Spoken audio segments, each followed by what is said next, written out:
couple of years ago, I got really caught up in planning. I was a list maker. I mean, I was the kind of person, I just had a to-do list, and I wrote down my to-do list, and I checked everything off as I did it. I had priorities, and I had a system. And then I saw these planners. I mean, and I had used like day timers and day runners in the past, but nothing like an elaborate planner. And I just became so enthralled with it. And being a card maker and accustomed to just buying a whole bunch of stuff and then never using it, the same thing happened to me when I started planning. My favorite planner is K. This is from their Malala series. But K doesn't ship to the United States anymore. I don't know if they're even still in business. So they may still be big in Europe, but I don't think they're shipping here. But it doesn't matter because I'm not buying any more planners, and I've not gone out to look to see what they're doing because I don't want to be tempted.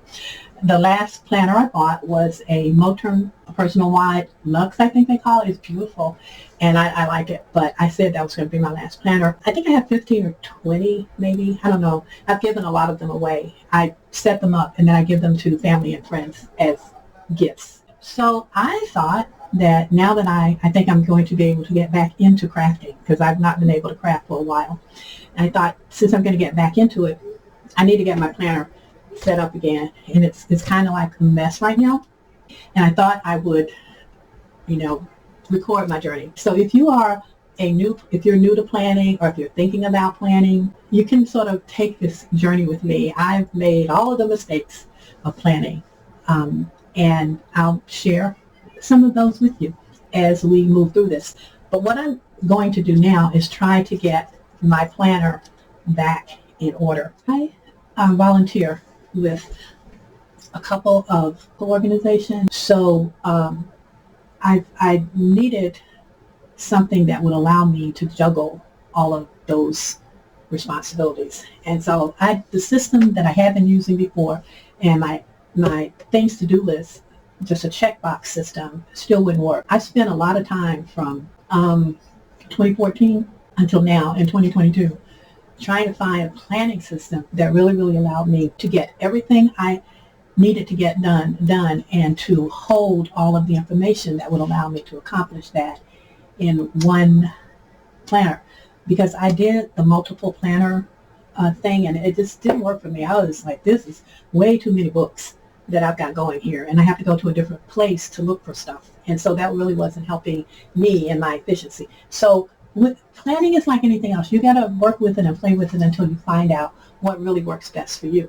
So as we're going through this, I'll show you a lot of the things that I went through as a planner. And I'm still not settled, but what I'm doing now seems to work best. But I will talk about some of the other things that I did. I do think that if you are a novice, that's who this video is directed at. You've just started thinking about planning, or you bought a planner and you're trying to figure out what your next step is. The first thing you figure out when you get into planning is what is your budget and how much money can you actually spend on it. There are a lot of freebies out there that I wish I had known about in the beginning. I made this dashboard. I just got these eyeglass image off of, I Googled it, eyeglasses, and it came up with a PNG file for eyeglasses, and I just put that in my Silhouette design studio and played with the sizes and angles on the page and printed that out. And then I just took a bunch of my stickers that I had and just put little fun stickers all over it with little things to remind me that it's planning time. It's time to plan. So it's a pretty personal thing how much money you want to spend. When I did this, I punched it too close to the edge, and they split, and I was like, oh no, I'm not throwing all of that away. That's a waste of money and time. So I just took some washi tape, and before I laminated it, I just fixed it up with washi tape, and then I laminated it, and it's been serving me quite well. So there are economical ways to do things. There are so many free planner things out there for you, and I will talk a little later about my favorite place where I get my dashboards, and it's fairly inexpensive. But you should consider that. You should also consider that in whatever planner you're going to use. And if if you're going to just use one planner and you plan to stay in that planner, then by all means purchase a good planner like a Motor or Estelle. Their planners are beautiful, and they have the Y planners, and I'll show you one of those later on. I use the 6-ring planners, and these rings are 30mm rings. So these are the wide rings. But you can get online, if you're just starting out and you're not sure, you can go on to Amazon, and I'll put some links down below. And they have planners that are the 1-inch rings, and that's what I started out in. And if you don't have a lot to plan right now and you're not sure about what you're doing, that is a good, that's a good place to start. I thought that we were at a point where, since we've been talking about planners and getting ready to set up your planning system, one of the first decisions you'll have to make is what size planner you want to use. That depends on, again, like I said, a lot of planning depends on your budget, and it will depend on your needs. What you need to plan, how much space you need to plan it, how you intend to, carry your planner. Is it going to be a desk planner? Is it going to stay in your desk all the time, or be in your briefcase or your hobo bag? Are you going to carry it in your hand? Those are the kinds of things you need to think about when you're thinking about what size planner is going to work for you. My first planner was this pocket size. I ordered, these 3 came as a set on Amazon, and I think back then it was like $7, maybe $5. It wasn't a lot for all 3 of these, because in 2014, when I first started planning, the only thing I was really trying to plan was to plan how to manage my medical situation. I was diagnosed with a very rare disease, and not only was it rare, but it was an autoimmune disease. Because my situation required infusions every 21 days, and it was over a 2-day period of time, and the nurse came to my home, and then for 2 days, we do my infusions. And I also had another med that I had to inject myself twice a week, and I had to change my injection sites. I had to rotate them. So I needed to track the nurse's visits every 21 days, because it wasn't like 3 calendar weeks. It was like from when she came, the second day of infusions, then 21 days from that. So I would have to keep all of that on my calendar. And of course, she had a calendar, and she scheduled it, and it was scheduled in her company's computer. But I needed to block out that time in my life, because I couldn't do anything. For a long time, I was tethered to a pole, and then my nurse got me a fanny pack so I could move around and wouldn't have to carry that pole with me, and I could, still do stuff. But then I had to schedule the delivery of my medications, because they always arrived like maybe a week or a couple of days before the nurse came, and they had to be refrigerated. And then the other drugs that I was infusing, I had oral meds I was taking. There were x-rays and doctor's visits and blood draws, and I was going crazy. So rather than lose my sanity, and I wasn't even really upset about the disease, I was more upset about all the things that I had to keep track of. And so that's what got me into planning. And this was my first planner. And I think I'd taken most of the stuff out, but this planner, everything that I used in this planner, I had already. This image was a image of a friend of mine, is a artist, and he does digital images. I have a bunch of his images, and I just cut this out and laminated it and used it in my planner. And then I just had some papers I used for crafting, and I cut some chipboard. And then I went to Annie Plants, I think it was, and they had these sheets. And, I like things that are undated, that don't have any descriptions or anything on them. I like to use those, so it gives me the freedom to make this whatever I want it to be. And so this was my checklist of things that I had to do. Then at her site, she had some templates that were a little more specific. This one was a project planner, and I didn't get that from her. That was one I made myself. And these dividers, this is just acetate, but the little dividers that I have here, I cut these out of just my paper stack. Because I'm a card maker, I had designer paper stacks and some scrapbook papers, and I just used that to make my dividers, and I just used the little peel-off stick-on labels. I wasn't very sophisticated. It's fun to go back and look at it, but it worked. It worked for what I needed it to do. This was a daily sheet, and where I would write in the things that I needed to do on a daily basis. And then these were all the medical. This was all of my doctor's appointments, and they had the forms for that. And so I went and got these so I could keep track of all my doctor's appointments. It became a struggle for me to write in these little bitty boxes. One of the issues that I had with my disease was my small motor skills were being challenged. I didn't have muscle strength. My disease causes you to lose muscle tone. So and holding a pencil, some days I could, some days I couldn't. And then trying to write in these little spaces was difficult. And I found out that one of the oral meds I was on caused cataracts. Actually, I was on 2 drugs that caused cataracts, and I actually ended up having to have bilateral lens replacements because the cataracts had gotten so bad. So I couldn't see on top of everything else. So I needed to switch to something larger. And I decided that I would go with the next size up, which was the A6 size. And I used this for a little while. And I like the A6 size, but I needed something a little bigger because I was starting to put other things in there, like my crafting things. I went over, this is the same. These are the same, these two. This is the PVC, and this is the faux leather. So then finally, I made it up to the A5, and A5 is actually the size that I like. I vacillate between the A5 and the B6, but I like the A5 size. So this was my next planner, and it didn't have a pin loop on it. And so I just ordered a bunch of pin loops on Amazon and stuck them on the inside, and it worked just fine.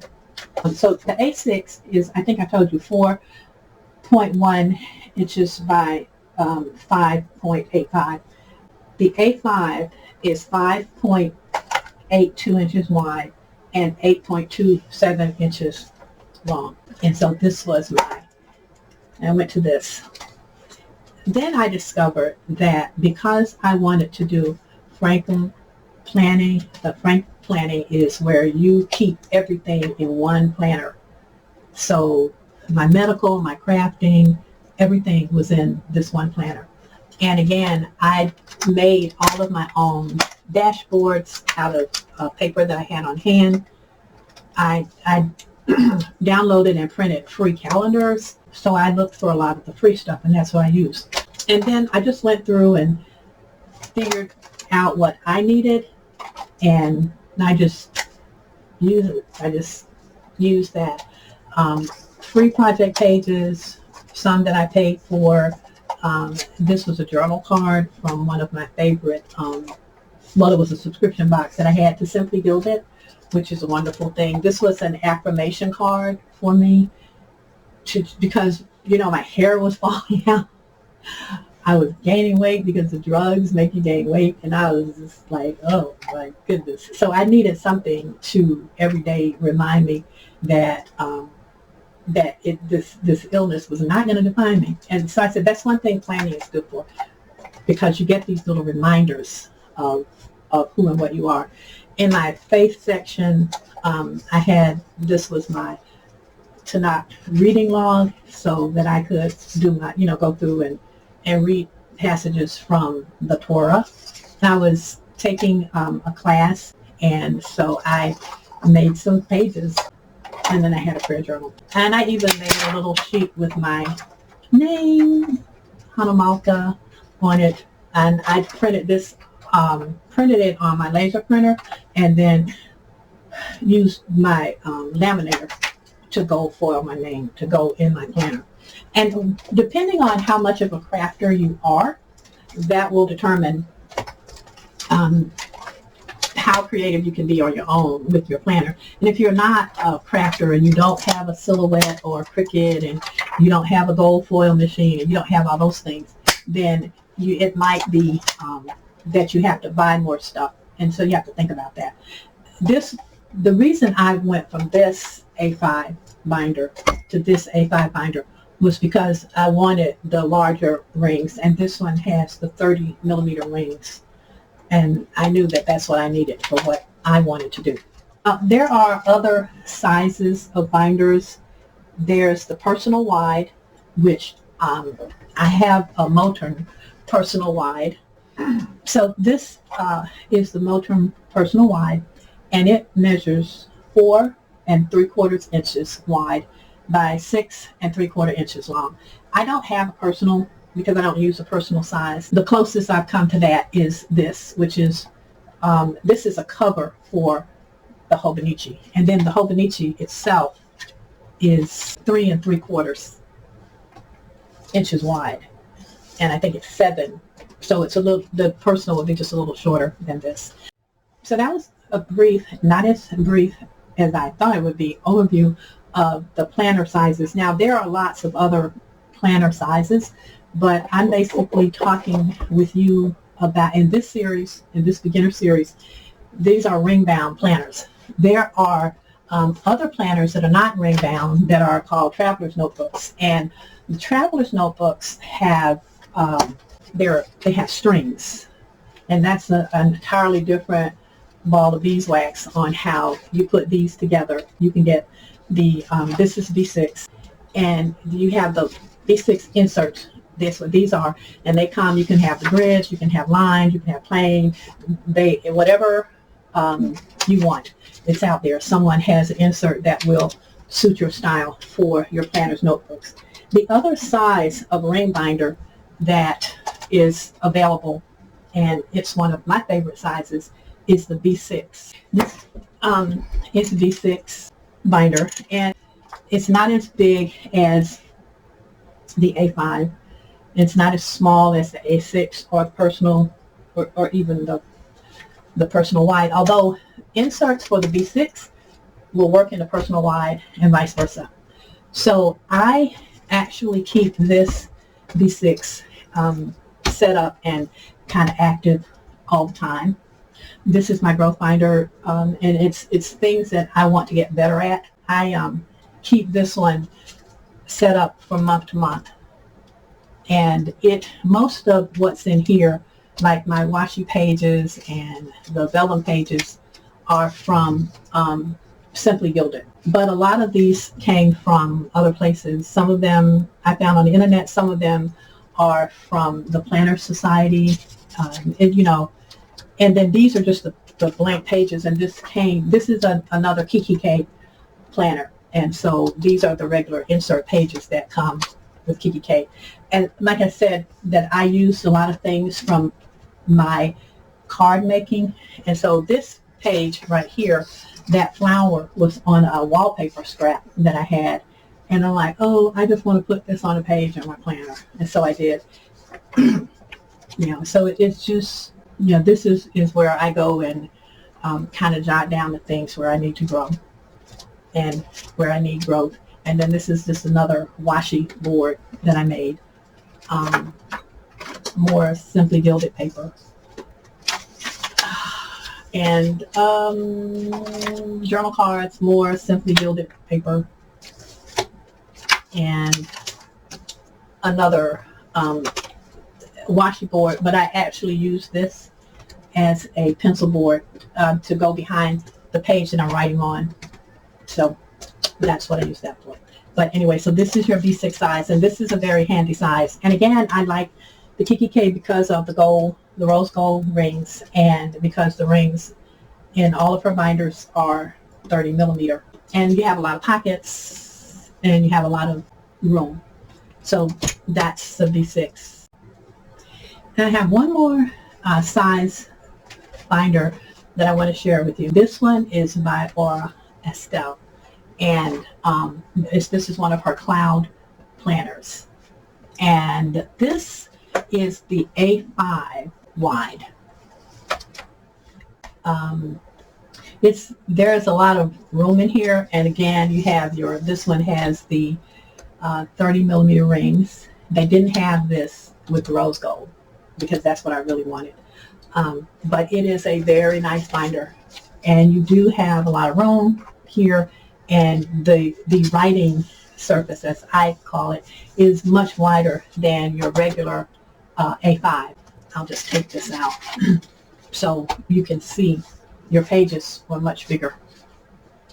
And it also has strings. And that was the thing that really drew me to this, because I have a lot of, not A5 travelers notebooks inserts, but I do have a lot of B6 notebooks inserts, and they fit in here quite well. And so when I realized that I could take my B6 pen inserts and put them in here, and you have rings on both sides, then I thought, yeah, I need to get at least one of those. And so that's all I got was one, because that's all I could afford. So that's the other A5 size. There are a lot of bound planners that are pre-printed. You can go on Amazon, or you can go on YouTube and put in planners, and it comes up with all types of planners. I don't like bound planners. I like to be able to add sheets and take away sheets. So you can do disc bound planners, which is a whole nother area. And I'm not familiar with disc bound planners because it was never something that appealed to me. And so I never got into it, but there are tons and tons of videos out there about disc bound planners if you want to go that route. I just happen to like the ring bound planners. I think they give you a lot of versatility. There are just a slew of stores on Etsy that have inserts for ring bound, and they're easy to print, and that's the other thing. You don't have to do a lot of figuring out how to print stuff. So that's just why I like the 6-ring bound planners. But that's a journey you'll have to make on your own and decide what you like and what you want to use.